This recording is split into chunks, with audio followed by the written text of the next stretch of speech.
Hello students, अब हम पढ़ने जा रहे हैं अपने चैप्टर 1 रियल नंबर्स की एक्सरसाइज 1.4। आई होप इससे पहले आपने एक्सरसाइज 1.1, 1.2 एंड 1.3 प्रैक्टिस कर ली होंगी। So let's start with our new exercise. इसके अंदर हमें बताना है कि terminating decimal expansion and non terminating repeating decimal expansions कौन कौन से हैं। तो इस एक्सरसाइज में हमें 10 पार्ट्स दिए हुए हैं। 10 में से मैंने यहाँ 4 सिलेक्टेड पार्ट्स लिए हैं, बाकी 6 आपके लिए जो इससे सिमिलर हैं, मिलते जुलते हैं, वो आपके लिए मैंने छोड़े हैं। ठीक है, तो बेटा अब यहाँ पर सिंपल आपको नंबर को देखिए क्या पता चल रहा है कि आप कैसे बताओगे कि ये टर्मिनेटिंग डेसिमल एक्सपेंशन होगा या non terminating repeating decimal expansion होगा। डेसिमल एक्सपेंशन मतलब कई बार जब हम न्यूमरेटर को डिनोमिनेटर से डिवाइड करते हैं तो कई बार तो वो डिवाइड पूरा हो जाता है ना, और कई बार वो जो डिवीजन है वो स्टॉप ही नहीं होती, वो नॉन टर्मिनेटेडली चलती रहती है, हम उसके एंड तक नहीं पहुंच पाते, किसी एक पर्टिकुलर टाइम के बाद वो नंबर्स दोबारा रिपीट होने लग जाते हैं। ठीक है, तो अब आप सोचोगे कि इस तरीके से तो ये डिविजन्स बहुत लंबी हो जाएंगी और आगे के पार्ट जिनमें डिनोमिनेटर में पावर्स दी हुई हैं तो वो तो बहुत लेंदी हो जाएगा। तो बेटा घबराने की जरूरत नहीं है, इसमें हमें डिवीजन करके नहीं देखना। इसके लिए शॉर्ट फॉर्मूला है जो जिससे आपको प्राइम फैक्टराइजेशन के थ्रू ये पता चल जाएगा कि कौन सा डेसिमल एक्सपेंशन टर्मिनेटिंग है और कौन सा नॉन टर्मिनेटिंग रिपीटिंग है। तो हमारे पास फॉर्मूला क्या है कि अगर ये जो डिनोमिनेटर का नंबर है, ये जो आपको चारों क्वेश्चंस में ये डिनोमिनेटर के नंबर्स दिखाई दे रहे हैं, अगर इनका प्राइम फैक्टराइजेशन करने पर आपको 2 raise to the power n और 5 raise to the power m, या फिर सिर्फ 2 raise to the power n, या फिर सिर्फ 5 raise to the power m, इन तीनों में से अगर आपको इस डिनोमिनेटर के प्राइम फैक्टर्स मिलते हैं तो ये नंबर है टर्मिनेटिंग डेसिमल एक्सपेंशन।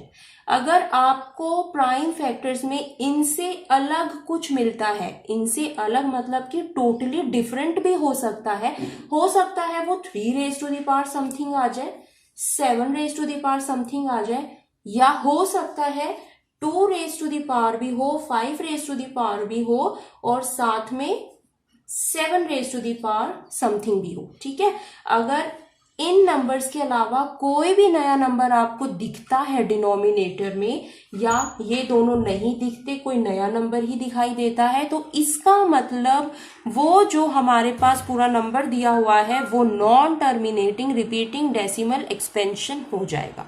ठीक है, तो अब हम ट्राई करके देखते हैं कि ये 3125 ये कौन सा डेसिमल एक्सपेंशन है। तो इसे आप प्राइम फैक्टराइज करोगे,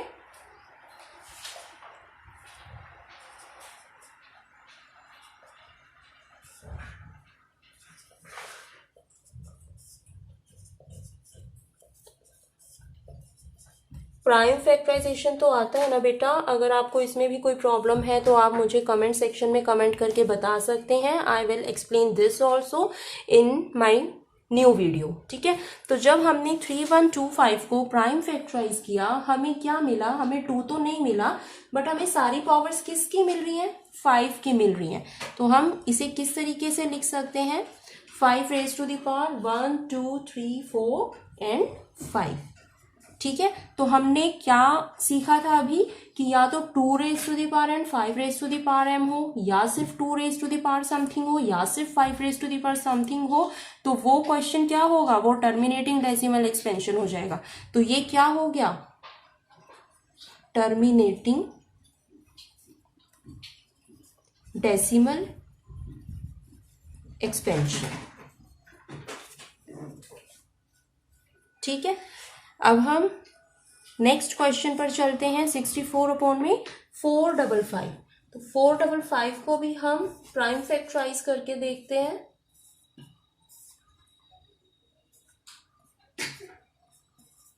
इसके अंदर प्राइम फैक्टराइजेशन में हमें क्या मिल रहा है, 5 सिंगल टाइम आ रहा है, साथ में 7 भी आ रहा है और साथ में 13 भी आ रहा है। तो हमने क्या पढ़ा था कि इनके अलावा अगर कोई दूसरे नंबर्स हमें प्राइम फैक्टराइजेशन में दिखाई देते हैं तो फिर हमारे पास गिवन प्रॉब्लम क्या हो जाएगी कि ये non terminating repeating decimal expansion है।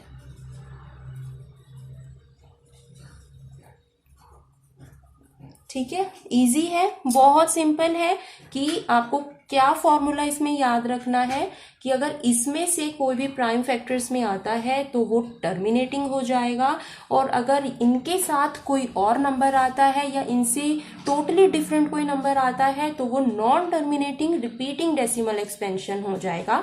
इससे अलग आपको इसमें कुछ भी याद रखने की जरूरत नहीं है। तो बहुत सिंपल क्वेश्चंस है, you are going to enjoy these questions. Next question की तरफ चलते हैं। यहाँ पर हमें पावर्स ऑलरेडी दी हुई हैं, 2 raise to the power 2, 5 raise to the power 7 and 7 raise to the power 5। तो 2 और 5 की पावर्स तो आ रही हैं, लेकिन साथ में हमें कोई अलग नंबर भी यहाँ प्राइम फैक्टराइजेशन में दिखाई दे रहा है। तो ये क्या हो जाएगा? इसमें हमें कुछ भी सॉल्व करके देखने की ज़रूरत नहीं है क्योंकि ऑलरेडी प्राइम फैक्टर्स बने हुए हैं। तो ये एक्सपेंशन भी हमारी non terminating repeating decimal expansion हो जाएगी। ठीक है, आप चाहो तो फ्री टाइम में ये डिविजन्स परफॉर्म भी करके देख सकते हो और आप पाओगे कि जिस तरीके से ये हम आंसर फाइंड आउट कर रहे हैं, डिवीजन करने पर आपको वही आंसर्स मिलेंगे। ठीक है, क्योंकि जिसका टर्मिनेटिंग डेसिमल एक्सपेंशन आ रहा है, जब आप 13 को 3125 से एक्चुअली डिवाइड करके देखोगे ना तो वो डिवीजन स्टॉप हो जाएगी, वो टर्मिनेट हो जाएगी। और जो नॉन टर्मिनेटिंग आ रहे हैं, जब आप इसको डिवाइड करके देखोगे, 64 को 455 से डिवाइड करके देखोगे तो ये टर्मिनेट नहीं होगी, ये डिवीजन आगे आगे और आगे चलती जाएगी। ठीक है, तो लास्ट पार्ट हम इसका ले रहे हैं 77/210। अब हम 210 को प्राइम फैक्टराइज करके देखते हैं।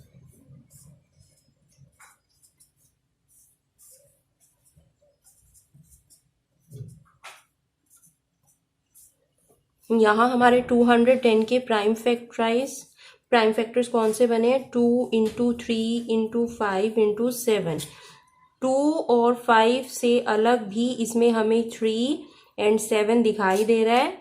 तो हाँ जी, बिल्कुल करेक्ट हो बच्चा आप। ये कौन सा डेसिमल एक्सपेंशन हो गया? Non terminating repeating decimal expansion. ठीक है, फर्स्ट क्वेश्चन में हमें सिर्फ यही शो करना था।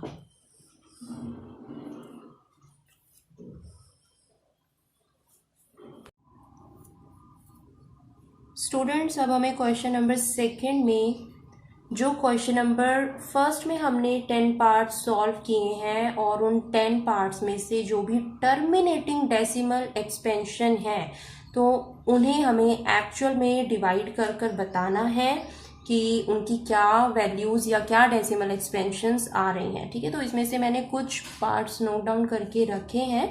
ये हमारे टर्मिनेटिंग डेसिमल एक्सपेंशन ही आ रहे हैं। आप जब करके देखोगे तो आपको पता चलेगा कि ये टर्मिनेटिंग डेसिमल एक्सपेंशन है। तो 1 बाय 1 हम इनकी डिवीजन परफॉर्म करते हैं। एक्चुअल में हमें इनको डिवाइड करके दिखाना है कि इनके डेसिमल एक्सपेंशंस क्या आ रही हैं।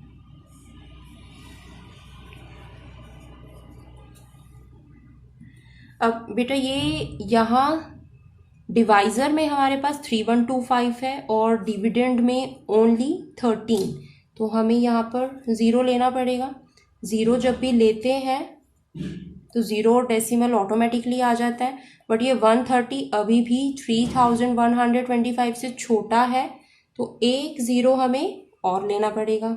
वो जो 0 है वो हम यहाँ पर भी लगाएंगे डिवीजन करते हुए।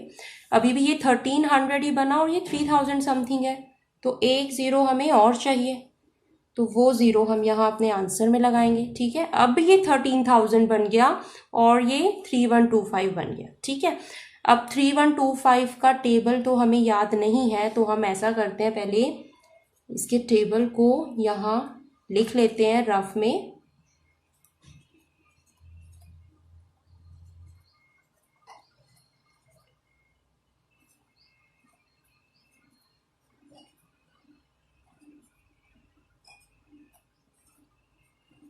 अभी 5 तक ही लिए मैंने, देखते हैं अगर हमें कहाँ तक जाने की ज़रूरत पड़ती है। अब ये 13,000 है एंड 3125, तो 13,000 के अराउंड कौन सा नंबर आ रहा है? 12,500, जो 1 2 3 4 पर आ रहा है। इसको आप सब्ट्रैक्ट करोगे तो 500 आया, यानी 1 0 हमें और कैरी करना पड़ेगा। अब हमने ये 0.00 लगा दी है, तो अब आप जितने भी ज़ीरो कैरी करोगे उसके लिए हमें यहाँ पर कोई ज़ीरो क्वोशेंट में लगाने की अब रिक्वायरमेंट नहीं है, क्योंकि जितने भी ज़ीरो हमने लिए थे वो हमने पहले ही लगा दिए, ठीक है। और अब 5,000 के आसपास कौन सा नंबर है इसमें? 3125 ही है। सब्ट्रैक्ट करेंगे 1875, फिर से एक ज़ीरो लेना पड़ेगा। अब 18,000, ये सारे नंबर 18 समथिंग से बहुत छोटे जा रहे हैं, तो अब हम आगे की तरफ चलते हैं, 6 से ट्राई करते हैं। आ गया 6 पर 18,750। तो ये फर्स्ट क्वेश्चन में जब हमने इसका प्राइम फैक्टराइजेशन किया था तो वो 5 raise to the power something आया था, और हमने लिखा था कि ये जो डेसिमल एक्सपेंशन है ये टर्मिनेटिंग होगी, और देखिए इसमें हमारा आंसर यहाँ टर्मिनेट हो गया, ठीक है। अब हम सेकंड पार्ट की तरफ चलते हैं। ये कंपैरेटिवली इजी लग रही है डिवीजन परफॉर्म करने में। 17 हमारा डिविडेंड है और 8 हमारा डिवाइजर, तो 8 to the 16 हो गया। ज़ीरो कैरी कर रहे हैं तो पॉइंट आ जाएगा, फिर से ज़ीरो कैरी कर रहे हैं। एक बार जब डेसिमल लग गया तो हमें, जब तक हम सिंगल ज़ीरो कैरी कर रहे हैं, हमें यहाँ ज़ीरो लगाने की ज़रूरत नहीं है, ठीक है। अगर हमने डबल ज़ीरो कैरी किया होता तो यहाँ एक ज़ीरो आ जाता। 20 है तो 8 to the 16 एंड 8 5 40, ठीक है। तो देखो यहाँ पर 8 का प्राइम फैक्टराइजेशन क्या बनता? 2 raised to the power 3। तो फर्स्ट क्वेश्चन में आपने इसको लिखा होगा कि ये जो रैशनल नंबर है हमारे पास वो टर्मिनेटिंग डेसिमल एक्सपेंशन है, और हमने जब डिवाइड करके देखा तो वो टर्मिनेटिंग डेसिमल एक्सपेंशन ही आ रहा है, ठीक है।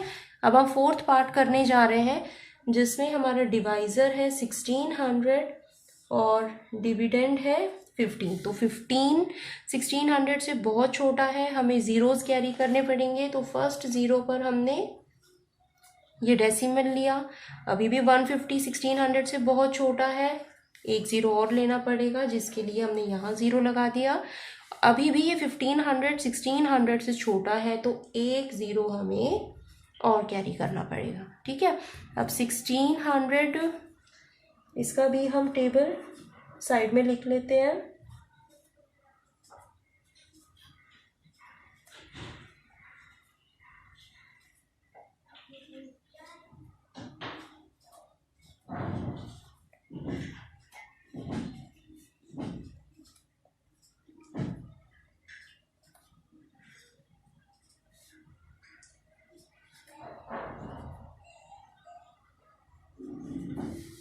ये हमारा 1600 का टेबल हो गया। अब 15,000 के अराउंड कौन सा नंबर जा रहा है? लास्ट नंबर ही जा रहा है 9 पर, 14400। सब्ट्रैक्ट करोगे आप, 600 आ गया। 600 1600 से छोटा है तो एक ज़ीरो कैरी करना पड़ेगा। अब 6000 के अराउंड इसके इक्विवेलेंट और लेस कौन सा नंबर है? 4800, जो हमें 3 पर मिल रहा है। 1200 जो 1600 से काफ़ी छोटा है, एक ज़ीरो और कैरी करना पड़ेगा। अब 12,000 के आसपास वाला नंबर कौन सा है? 11,200, जो हमें 7 पर मिल रहा है।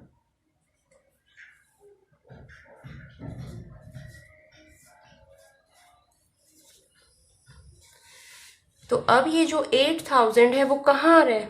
यहाँ पर 1 2 3 4 5 पर। इस टेबल को हम रब कर देते हैं, इसका काम खत्म हुआ। और ये डेसिमल एक्सपेंशन भी क्या है? टर्मिनेटिंग है, ठीक है। अब फोर्थ पार्ट में थोड़ा सा चेंज, क्योंकि यहाँ पर हमें प्राइम फैक्टर्स दिए हुए हैं तो सबसे पहले तो हमें पता होना चाहिए कि डिनोमिनेटर में नंबर कौन सा है। 2 क्यूब होगा 8 एंड 5 स्क्वायर होगा 25, तो ये क्या बनेगा 200। तो अब हमें 23 को डिवाइड करना है 200 से। 23 छोटा है 200 से तो 0 कैरी करना पड़ेगा, ठीक है। अब 200 1 से 200, 300 के आसपास कौन सा नंबर आ सकता है?